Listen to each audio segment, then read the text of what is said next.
आज बऱ्याच दिवसानंतर व्हिडिओ बनवतोय। सकाळी लवकर अकोल्याला जाऊन बाजारातून ताजी कोथिंबीर, कांदे आणि लिंब घेतले।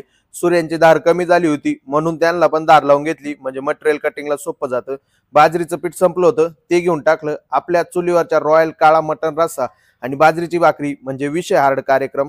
मटण घेतलं, कानावळीत आलो। आपला काळा मसाला संपला होता, त्याच्या तयारीला लागलो, तयार करून घेतला। मसाला तयार असला की ऑर्डर द्यायला पण सोपं जातं। आपल्या घरगुती काळा मसाल्याचा वापर करून अस्सल चुलीवरचा रॉयल काळा मटण रस्सा तयार केला। आज दुपारी शांतताच होती, मग काय टाइमपास म्हणून बसलो रील बघत। संध्याकाळी अचानक समजलं की गल्ल्याचं लॉक खराब झालंय।